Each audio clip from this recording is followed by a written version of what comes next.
नदियां आएगी खेतों तक, फसलें कंचन हो जाएगी, आशाओं की सूखी डाली शोभित मधुवन हो जाएगी, ग्रह नक्षत्र खिलौने होंगे, ऊंचे पर्वत बोने होंगे, अंतरिक्ष होगा बहाव में, सूरज तक तैयारी होगी, ये सदी हमारी होगी, ये सदी हमारी होगी।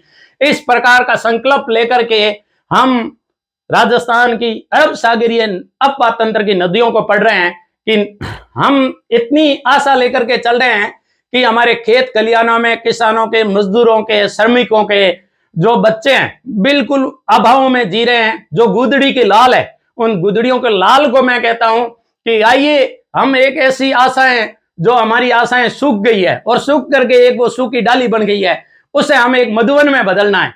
और हम इतनी तैयारी करते हैं कि ये जो ग्रह नक्षत्र है वो हमें खिलौने नजर आए, ऊंचे पर्वत है वो हमें बोने नजर आए, हम इतने ऊंचे चले जाएं, हमारी सफलता को इतना ऊंचा कर दें कि ये जो पर्वत है वो हमें बिल्कुल बोने नजर आए और हमारी सफलता, हमारा व्यक्तित्व उससे ऊंचा नजर आए। अंतरिक्ष होगा बहाव में, हम इतनी तैयारी करें कि ये अंतरिक्ष, ये ग्लोब हमारी बहाव में आ जाए और सूरज तक तैयारी होगी, ये सदी हमारी होगी, ये सदी हमारी होगी। क्या एग्जाम, छोटा मोटा जो भी एग्जाम है उस एग्जाम की इस हिसाब से तैयारी करें कि किताबें हमसे ज्ञान मांग लें, पढ़े तो इतना पढ़े कि किताबें हमारे ज्ञान मांग लें। हम एक नई नदी की तरफ चलते हैं। अच्छा, स्टूडेंट ये पूछते हैं, मेरे छोटे भाई बहन ये भी पूछते हैं कि सर आपकी क्वालिफिकेशन क्या है और आप सर बहुत डीपली पढ़ाते हो। अरे भाई, मुझे इतना ज्ञान ही नहीं है, मुझे कुछ आता ही नहीं है और मैं पढ़ाता हूं तो उन किताबों को, पुस्तकों देख के ही हूं, तो मैं डीपली कहां से पढ़ा दूंगा। जैसे मैंने लूनी नदी को पढ़ाया तो बच्चे ये बता रहे हैं कि लूनी नदी को आपने बहुत डीपली पढ़ाया। इतिहास का कुछ भी मैटर आता है तो उसको मैं शॉर्ट कर देता हूं। जब मैं भौगोलिक क्षेत्र को पढ़ा रहा हूं तो मैं भौगोलिक क्षेत्र को ज्यादा थोड़ा बड़ा चढ़ा करके पढ़ाता हूं, उसको डीपली पढ़ाता हूं। जेल प्रेरित जैसे एग्जाम में आए हुए क्वेश्चन का मैं उदाहरण देकर के बताऊंगा कि कहां कहां से क्वेश्चन पूछते हैं और कितना डीपली पूछते हैं। जब आप लेवल फर्स्ट और लेवल सेकंड की तैयारी कर रहे हो अध्यापक की, तो उसमें क्वेश्चन डीपली आने की संभावना है। 2004-5 की और 2006-7 की 8 की भर्ती के उठा करके देख लिए कि कितने क्वेश्चन डीपली आए हैं। आज वो क्वेश्चन अपने को सर लगते हैं, उसमें मेरिट 100-102 के आसपास आके रुक गई थी। तो इस प्रकार की मेरिट के लिए हमें पहले से तैयारी होगी कि सूरज तक तैयारी होगी, ये सदी हमारी होगी। हम सूरज तक तैयारी करेंगे ना तो इस सदी को, इस नौकरी को, इन छोटी छोटी नौकरियों को, इन बड़ी बड़ी नौकरियों को कुछ नहीं है, इनको एक अपन बाहों में भरने जैसा काम कर सकते हैं। तो आइए अमन पढ़ते हैं। देखो, इतना ज्ञान नहीं है, न मेरी इतनी क्वालिफिकेशन है। मैं केवल 3-4 सब्जेक्ट में MA हूं, इंग्लिश का मैं टीचर हूं, सीनियर तक अभी वर्तमान में इंग्लिश पढ़ा लेता हूं जैसे तैसे करके। ज्योग्राफी में मैं जरूर नेट और सेट हूं। मेरी महाराजा गंगा यूनिवर्सिटी से PhD भी चल रही है और ज्यादा तो नहीं, लेकिन 2008 के बाद में मैंने ऑफलाइन क्लासों में पढ़ाया है। स्कूलों में, सरकारी विद्यालयों में पढ़ाने का दैनिक अनवरत रूप से कार्य चल रहा है। तो इतना कोई डीपली इतना ज्ञान मेरे पास होता तो मैं आपके सामने, अच्छा, मेरी क्वालिफिकेशन मैं खुद तय नहीं करूंगा, मेरी किताबें, मेरी डिग्रियां, मेरी क्वालिफिकेशन तय नहीं करेगी। आज के बाद मेरी क्वालिफिकेशन, मेरी योग्यता, मेरा हर दर्शक जो मेरा वीडियो देखता है और उसे लाइक और शेयर करता है और उसे पसंद आता है और उसके मैं काम आता हूं, वो मेरी क्वालिफिकेशन है। इन डिग्रियां केवल समय पास करने की और सरकारी नौकरी हासिल करने की है, लेकिन हम जो नदी पढ़ रहे हैं वो नदी है हमारी आज की पश्चिमी बनास नदी। पश्चिमी बनास नदी बिल्कुल एकदम BST की, जो BSTC की तैयारी कर रहे हैं, LDC की तैयारी कर रहे हैं, RS प्रीलिम्स कर रहे हैं, RS मेन कर रहे हैं, लेवल फर्स्ट कर रहे हैं, लेवल सेकंड कर रहे हैं, उन सब के लिए मेरा मैटर कॉमन है और सारा काम आएगा।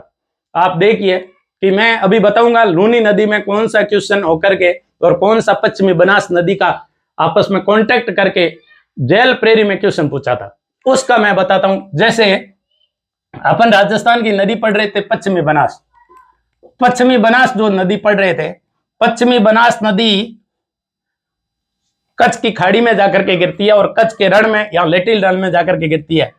ये नया सनवाड़ा गांव सिरोही से निकलती है।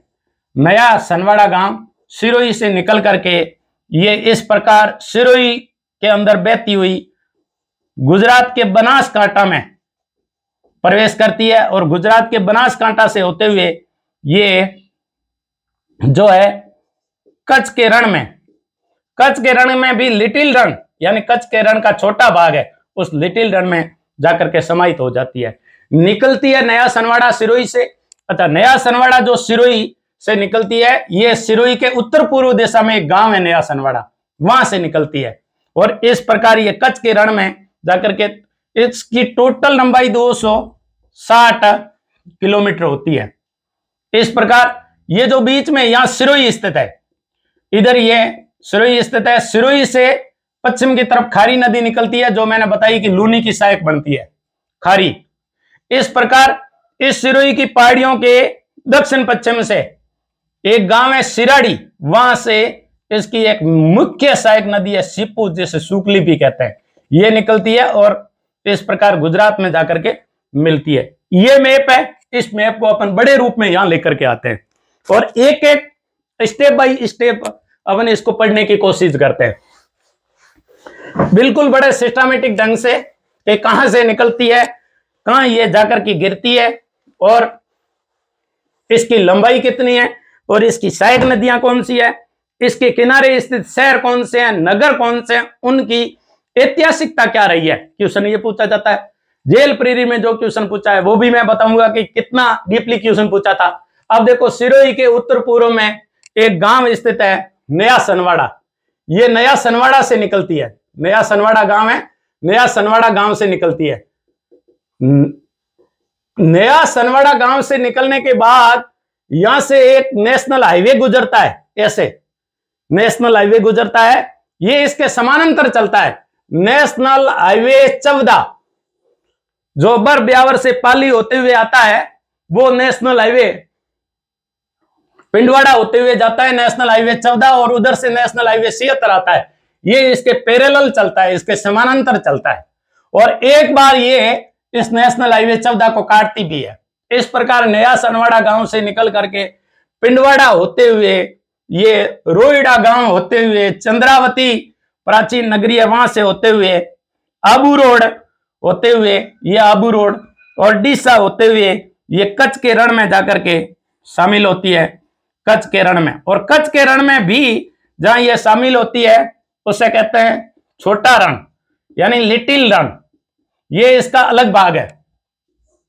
जैसे मैं यहां इंडिया बताता हूं और ये अपना राजस्थान है, यहां ये राजस्थान बता दिया, ये जो यहां से आती है इस प्रकार ये, और यहां जो ये भाग बनता है ये है बड़ा रण, ये इसे कच्छ का रण कहते हैं, कच्छ का रण। कच्छ के रण का जो छोटा भाग है वो है लिटिल रण, लिटिल रण।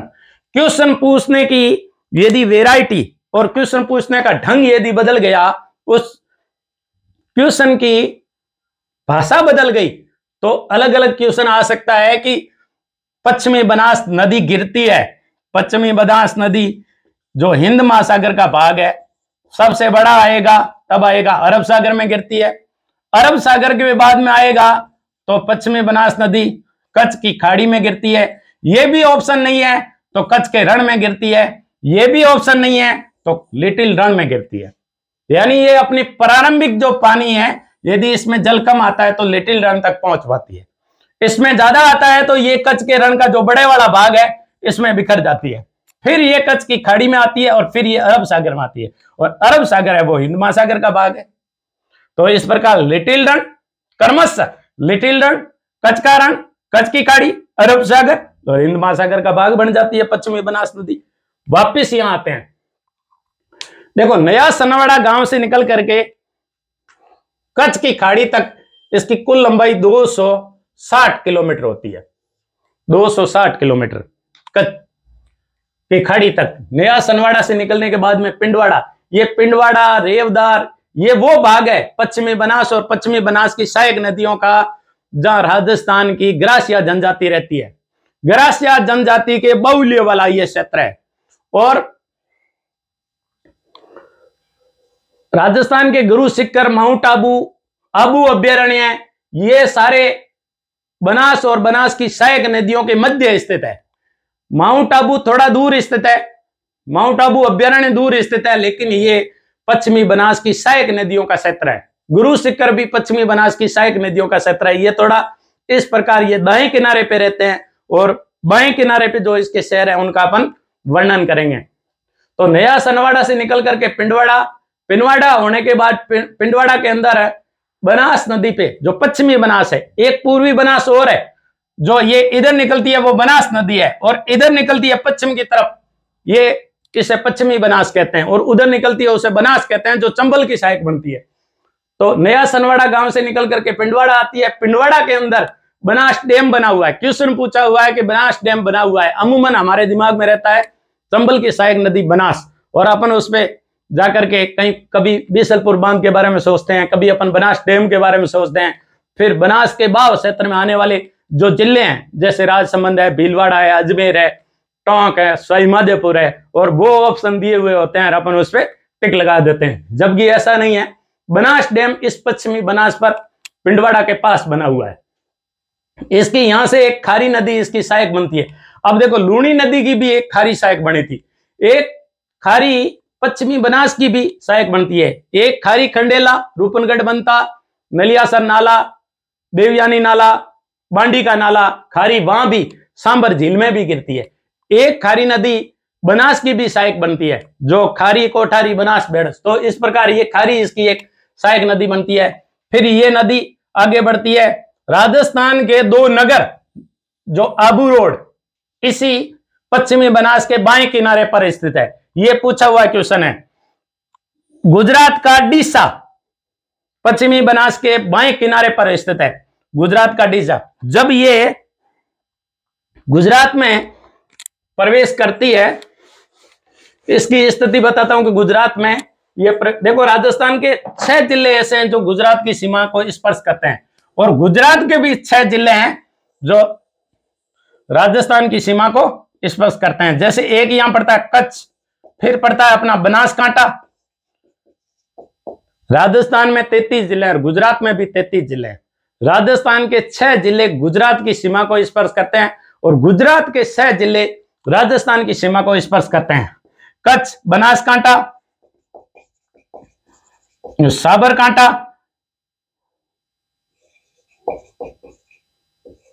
अरावली, महिसागर और दाऊद।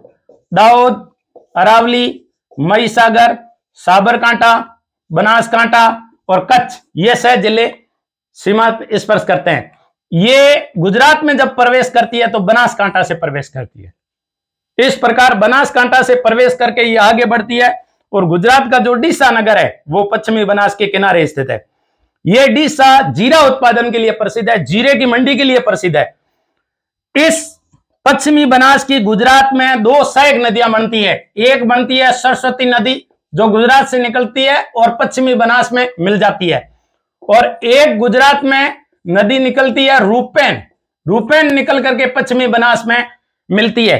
रूपेन के किनारे गुजरात का ऊंजा शहर स्थित है, और विश्व के अंदर सबसे बड़ी जीरे की मंडी ऊंजा गुजरात है। दूसरी सबसे बड़ी डीसा गुजरात है। डीसा गुजरात है जीरे की सबसे बड़ी मंडियों में से एक है, लेकिन ऊंजा विश्व प्रसिद्ध जीरे की बड़ी मंडी है, वो रूपेन नदी के किनारे स्थित है। जो पश्चिमी बनास की सहायक नदी है रूपेन, उसके किनारे स्थित है ऊंजा। अब देखो जो इसके किनारे एक गांव स्थित है रोईडा। ये रोईडा वही गांव है जहां हमारे प्रसिद्ध इतिहासकार हुए हैं गौरी शंकर हीराचंद ओझा। ये गौरी शंकर हीराचंद ओझा का गांव था, और गौरी शंकर हीराचंद ओझा हमारा वो दीपक है, हमारा वो भास्कर है, हमारा वो सूरज है जिसने हमें वो मार्ग दिखाया इतिहास लेखन का। इतिहास को किस प्रकार लिखना चाहिए, इतिहास को लिखने की विधि क्या है, इतिहास का कौन सा मार्ग है लेखन का, वो कार्य हमें मार्ग शोधक के रूप में, मार्गदर्शक के रूप में गौरी शंकर हीराचंद ओझा हुए हैं। गौरी शंकर हीराचंद ओझा ने प्राचीन भारतीय लिपिमाला लिखी जिसके माध्यम से हमने अभिलेखों का अध्ययन शुरू किया हुआ। भारत के जो अभिलेख थे उनका अध्ययन कैसे किया जाए, और अभिलेखों का पहली बार वर्णन प्राचीन भारतीय लिपिमाला, प्राचीन भारतीय लिपिमाला, ये Limca book of world record में है। प्राचीन भारतीय लिपिमाला, आज तक उनका कोई रिकॉर्ड नहीं तोड़ सका अभिलेखों का, जो इन्होंने वर्णन किया। अभिलेख जितने लिखे उन्होंने, फिर उन्होंने सोलंकियों का इतिहास, उदयपुर का इतिहास, सिरोही का इतिहास और महाराणा प्रताप के बारे में, जो अपना म्यूजियम है अजमेर म्यूजियम के ये भी प्रमुख रहे। लॉर्ड कर्जन ने इनकी प्रतिभा को पहचाना। हमारे कविवर राजा थे श्यामल दास जी ने इन्हें विक्टोरिया हॉल का, जो उदयपुर में स्थित है, वहां भी अध्यक्ष नियुक्त किया। तो वो गौरीशंकर हीराचंद ओझा का गांव है रोहिड़ा, वो इसी पश्चिमी बनास नदी के किनारे स्थित है। ग्रासियों का जो मेला लगता है माउंट और आबू रोड, और आबू रोड में ग्रासियों की अधिकता है, वो आबू रोड इसी के पश्चिमी बनास नदी के किनारे स्थित है। विश्व प्रसिद्ध एक नगरी है जिसे चंद्रावती नगरी कहते हैं। चंद्रावती नगरी को खोजने का कार्य कर्नल जेम्स टोड ने किया था। देखो, चंद्रावती नगरी के बारे में खूब सारे पूछे हुए क्वेश्चन है। अपने जेल प्रेरी का क्वेश्चन हुआ था, उसको ऐतिहासिक दृष्टि से नहीं, हिस्ट्री की दृष्टि से नहीं, इतिहास की दृष्टि से नहीं, भौगोलिक दृष्टि से पूछा था। तो ये जो चंद्रावती नगरी है, ये सिरोही जिले में इस पश्चिमी बनास नदी के किनारे स्थित है। ये जो पश्चिमी बनास है इसी के किनारे स्थित है चंद्रावती नगरी। चंद्रावती नगरी को कर्नल जेम्स टोड ने खोजा था। कर्नल जेम्स टोड इसे सर्वप्रथम प्रकाश में लाए थे। कर्नल जेम्स टोड 1822 में इसको प्रकाश में लेकर के आए थे, 1822 में चंद्रावती। और प्राचीन ऐतिहासिक नगरी है। 1980 में महाराजा सयाजीराव गायकवाड़ जो विश्वविद्यालय बड़ौदा के पुरातत्व विभाग ने इसका भौगोलिक सर्वे किया।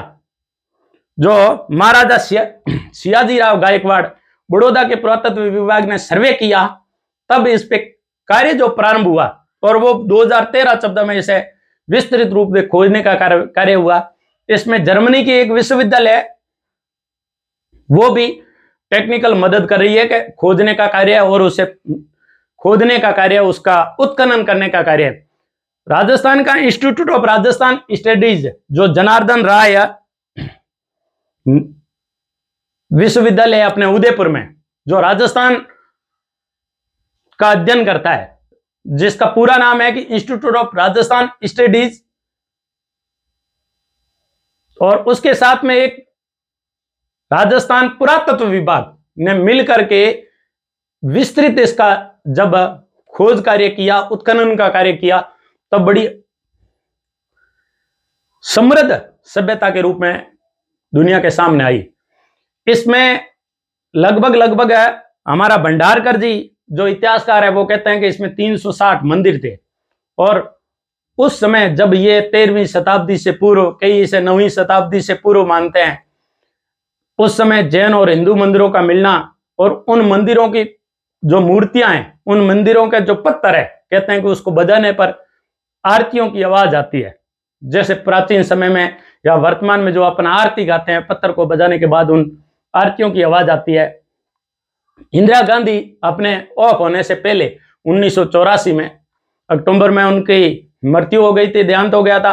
और 1984 में 2-3 महीने पहले जुलाई के महीने में ये यहाँ चंद्रावती नगरी को देखने के लिए आई थी। और चंद्रावती नगरी इस पश्चिमी बनास नदी के किनारे स्थित है। इसे देखने के लिए आई थी, और उस समय ओपी मेहरा यहाँ के राज्यपाल थे और शिवचरण माथुर मुख्यमंत्री थे। उनको कहा था कि इस चंद्रावती नगरी की अच्छी तरह खोज करके, उत्खनन करके इसको डेवलप किया जाए और टूरिस्ट प्लेस के रूप में इसे विकसित किया जाए। यहां से जो मूर्तियां निकली है, यहां से जो किलों के अवशेष निकले हैं, तो उन सारों को माउंट आबू संग्रहालय में रखा गया है। तो इस प्रकार हमारे राजस्थान पुरातत्विक विभाग और जनार्दन राय जो विश्वविद्यालय है, उनके संयुक्त तत्वाधान में इसकी खोज की गई चंद्रावती नगरी। तो इस प्रकार ये समृद्ध हमारी संस्कृति है और समृद्ध सभ्यता में आती है। देखो, अंग्रेजों ने इस चंद्रावती नगरी को जितना नुकसान पहुंचाया, किसी ने नहीं पहुंचाया। वैसे अंग्रेज जो है वो अपना लॉजिक नहीं लगा सके। जब वो लाहौर से कराची के मध्य रेल लाइन बिछा रहे थे, तो दयाराम साहनी ने बताया कि अरे अनदेखों, मूर्खों, ये जो आप एक ढेर से आप एक जो दोहरा है उससे टीले से आप जो ईंटें निकाल के ला रहे हो, ये ईंटें प्राचीन सभ्यता की है। और दयाराम साहनी उसे प्रकाश में लाए, नहीं तो अंग्रेजों ने वहां से ईंटें निकाल निकाल करके रेल के पटरियों के नीचे बिछा दी। और उनको ये भी भान नहीं रहा कि ये हम जो टीले में से ईंट निकाल रहे हैं, ये ईंटें आई कहां से। ऐसे ही अंग्रेजों ने अपनी चंद्रावती नगरी का नुकसान किया। यहां से जो मूर्तियां निकली, यहां से जो पत्थर निकले, वो जब रेल लाइन बिछाई तो उसके नीचे डाल दी। तो इस प्रकार अंग्रेजों ने चंद्रावती नगरी को खूब नुकसान पहुंचाया। उसके बाद में डीसा के बारे में अपन पढ़ लिया। रूपेन उसकी सहायक नदी है, उसके किनारे विश्व का सबसे बड़ी जीरा मंडी है, ऊंजा मंडी, वो स्थित है।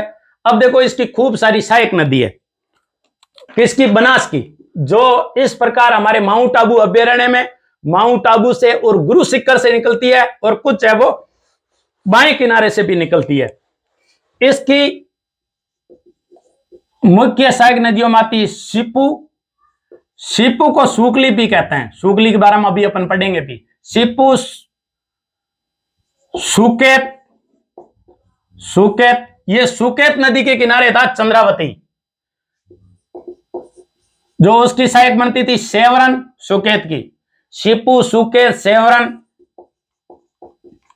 बलराम, गोलन, बलराम, गोलन, गोकली, कुकड़ी, सीपू, सुकेत, सेवराम, बलराम, गोलन, गोकली, कुकड़ी, इस प्रकार इसकी ये सहायक नदियां।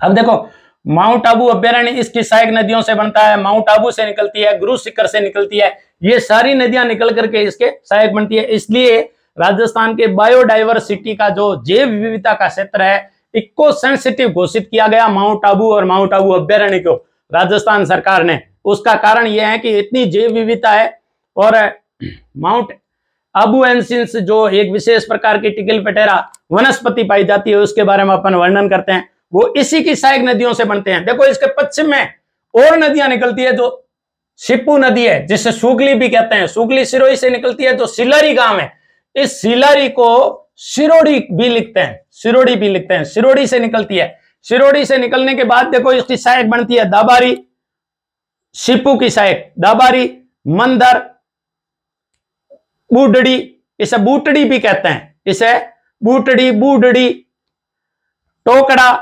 उदावारिया, नागानी, सिली नाडी, ये इनकी सहायक बनती है सिप्पू की। सिप्पू है वो सिरोही के पश्चिमी किनारे से निकलती है, और वो सिरोड़ी या सिलारी गांव से निकलती है। और इसकी जो जिसकी ये सहायक बनती है पश्चिमी बनास, ये सिरोही के पूर्वी भाग में नया सनवाड़ा से निकलती है।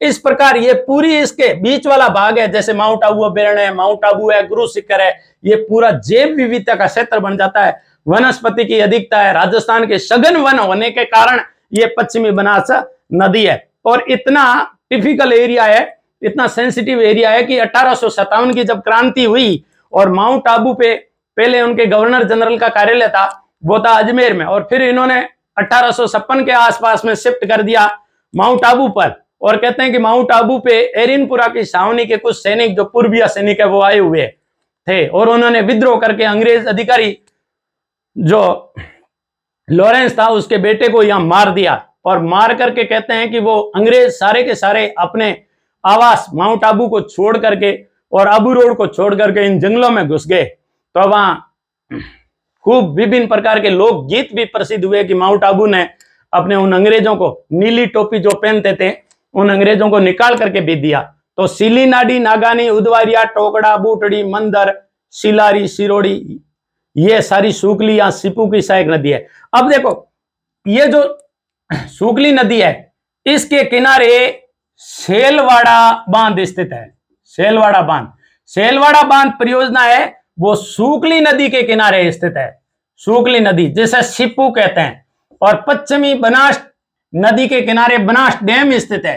बनास डैम जब परियोजना आ जाए तो पश्चिमी बनास के किनारे है। और यदि छोटा ऑप्शन नदी किसी का आ जाए तो सूकली के किनारे सेलवाड़ा परियोजना है। सेलवाड़ा परियोजना से सिरोही के पश्चिमी दक्षिण पश्चिम भाग में सिंचाई होती है। देखो इसके किनारे एक ऐतिहासिक गांव है हाथल। यह हाथल हमेशा सुर्खियों में रहा है। जब राजस्थान एकीकरण पढ़ेंगे अपन, राजस्थान एकीकरण में उल्लेख आता है कि हीरालाल शास्त्री को राजस्थान का मुख्यमंत्री बना दिया गया, और जब हीरालाल को मुख्यमंत्री बना गया तब राजस्थान में जो कांग्रेस उस समय थी, जो आजादी के लिए संघर्ष कर रही थी, कांग्रेस अध्यक्ष थे गोकुल भाई भट्ट। गोकुल भाई भट्ट कांग्रेस प्रदेश अध्यक्ष थे, और गोकुल भाई भट्ट ने सिफारिश की थी हीरालाल शास्त्री को। वृद्ध राजस्थान का जब निर्माण हुआ, जयपुर, जोधपुर, जैसलमेर और बीकानेर रियासतों का एकीकरण हो गया। उस समय हीरालाल शास्त्री को जब सीएम बनाया गया, प्रधानमंत्री बनाया गया, उस समय प्रधानमंत्री के पोस्ट थी और फिर थोड़े दिन बाद में उसे मुख्यमंत्री में कन्वर्ट कर दिया गया। तब हीरालाल शास्त्री को मुख्यमंत्री बनाने की सिफारिश है हाथल गांव में जन्मे थे, सिरोही के हाथल गांव में गोकुल भाई भट्ट थे। गोकुल भाई भट्ट ने सिफारिश की थी। लेकिन हमारे सरदार वल्लभ भाई पटेल है, वो गुजरात के थे और गुजरात में उनका जन्म हुआ था। वो गुजरात से लगाव रखते थे। जब राजस्थान का एकीकरण हुआ तब नेहरू ने यहां के लोगों का रुझान राजस्थान में मिलने को देखते हुए नेहरू ने सरदार वल्लभ भाई पटेल को पत्र लिखा। लेकिन सरदार वल्लभ भाई पटेल है वो गुजरात से लगाव रखते थे, इसलिए उन्होंने क्या किया कि राजस्थान के इस भाग को, ये जो हाथल गांव यहां था, इस हाथल को और ये जो यहां हाथल था, इसको इसे काट करके, यानी इस सीपू नदी के भाग को, इधर वाले भाग को और इधर वाले भाग को, इसको और केवल माउंट आबू अभ्यारण्य को ऐसे लेकर के इस भाग को उन्होंने गुजरात में दे दिया। क्योंकि गुजरात में यहां एक स्थान पड़ता है अंबाजी। अंबाजी गुजरात का प्रसिद्ध धाम है। सरदार वल्लभ भाई पटेल ने सोचा कि एक पर्यटक सर्किट बन जाएगा और इस प्रकार गुजरात माउंट आबू से लगा करके अंबाजी एकल पर्यटक सर्किट बन जाएगा और गुजरात पर्यटकों की दृष्टि से एक आकर्षित राज्य बन जाएगा। तो उन्होंने हाथल गांव को काट करके राजस्थान को दे दिया हीरालाल शास्त्री की मांग करने पर, और बाकी माउंट आबू भाग को इधर मिला दिया और सिरोही को इधर मिला दिया। वो हाथल गांव जो गोकुल भाई भट्ट का जन्म हुआ वो सीपू नदी के किनारे है। इस प्रकार हमारी जो नदी है पश्चिमी बनास। अब हमने जो पश्चिमी बनास के बारे में पढ़ा उससे संक्षिप्त यदि हम देखें तो मैंने ये आपको बताया कि इसकी खूब सारी सहायक नदी है, और ये पिंडवाड़ा के उत्तरी भाग में नया सनवाड़ा गांव है, वहां से निकलती है। फिर पिंडवाड़ा इसी के नदी के किनारे है, बनास डैम इसी नदी के किनारे है, डीसा इसी नदी के किनारे है, ऐतिहासिक चंद्रावती नगरी इसी के किनारे स्थित है। फिर गुजरात का डीसा नगर जो अपन बता रहे थे ये इसी के किनारे है। इधर से सीपू आती है, सीपू के किनारे गोकुल भाई भट्ट का गांव हाथल स्थित है, और सेलवाड़ा जो परियोजना वो इसी के किनारे स्थित है। और सीपू की सहायक है मंदर, बूटड़ी, टोकड़ा, उदावारिया, नागानी, सिली, नाडी, और इधर जो सीपू की सहायक नदी है वो दाबारी।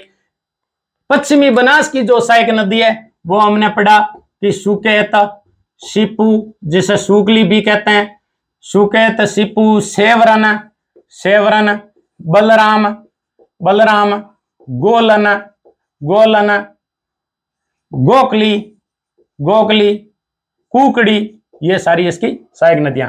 अब देखो जो क्वेश्चन पूछे उसके बारे में मैं आपको एक छोटा सा क्वेश्चन लेकर के आता हूं कि रीट लेवल फर्स्ट और सेकंड वाले कहते हैं कि सर ये हमारे लिए कहीं डीपली तो नहीं हो जाए। जब हमारा एक क्वेश्चन पूछा है, ये देखो क्वेश्चन पूछा है कि नदियों के संबंध में निम्न कथनों पर विचार कर सही उत्तर का चयन कीजिए। जेल प्रेरी परीक्षा 20 अक्टूबर 2018 को हुई थी और तृतीय पारी में हुई थी। उसमें ये लिखा गया क्वेश्चन है, क्वेश्चन इस प्रकार दिया है देखो कि एरिनपुरा सिरोही जवाई नदी के बाएं किनारे स्थित है, कथन सत्य कौन सा है वो छांटना है। देखो मैंने लूनी नदी पढ़ाई थी, उसमें एरिनपुरा सिरोही जवाई नदी के बाएं किनारे स्थित है, बिल्कुल है। चंद्रावती सिरोही एक प्राचीन नगर है जो पश्चिमी सूकड़ी नदी के बाएं किनारे स्थित है, नहीं। क्यों? क्योंकि ये चंद्रावती पश्चिमी बनास के किनारे स्थित है। देखो कितना डीपली क्वेश्चन पूछा। तीसरा कथन दिया है कि आबू रोड पश्चिमी बनास के बाएं किनारे स्थित है, बिल्कुल आबू रोड पश्चिमी बनास के बाएं किनारे स्थित है। चौथा है सिमगंज ज्वाई नदी के बाएं किनारे स्थित है। सिमगंज ज्वाई नदी के बाएं किनारे स्थित है। मैंने लूनी नदी पढ़ाई, लूनी की सहायक ज्वाई पढ़ाई। ज्वाई कहां से निकलती है? गोरिया गांव पाली से, और सिरोही और पाली की सीमा बनाती है, ये मैंने बताया कि सुमेरपुर जो है वो पाली में पड़ता है, और सुमेरपुर के पास में ज्वाई बांध बना है। ज्वाई बांध के पास में एरिनपुरा गांव है, और एरिनपुरा अंग्रेजों द्वारा स्थापित की गई छावनियां थी।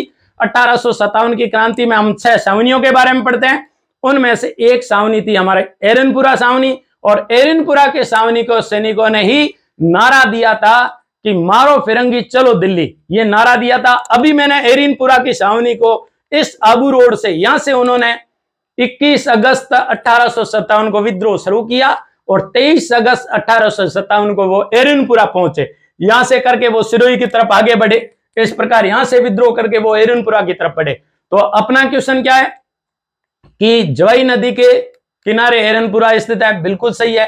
अच्छा, चंद्रावती पश्चिमी बनास के किनारे स्थित है, ये उसने यहां सुगड़ी नदी लिखा है, तो अपने को देखना है कि चंद्रावती कहां स्थित है, ये पश्चिमी बनास। अब ये ऐतिहासिक क्वेश्चन है, इतिहास का क्वेश्चन है, लेकिन वो देगा यहां से, क्योंकि ये अब भौगोलिक क्वेश्चन हो गया। अपन ये बांट नहीं सकते कि चंद्रावती भौगोलिक क्वेश्चन है, भूगोल का क्वेश्चन है या इतिहास का क्वेश्चन है। तो अपने को कुछ चीजें है ना वो समग्र रूप से पढ़नी पड़ेगी, रिलेटेड करते हुए पढ़नी पड़ेगी, एक दूसरे से जुड़ी हुई है ना, उस हिसाब से पढ़ना पड़ेगा। इस प्रकार अपन नेक्स्ट, आप मेरा वीडियो शेयर कीजिए, लाइक कीजिए, सब्सक्राइब कीजिए। मेरी आपसे हाथ जोड़ करके दिल से विनती है कि प्लीज सपोर्ट।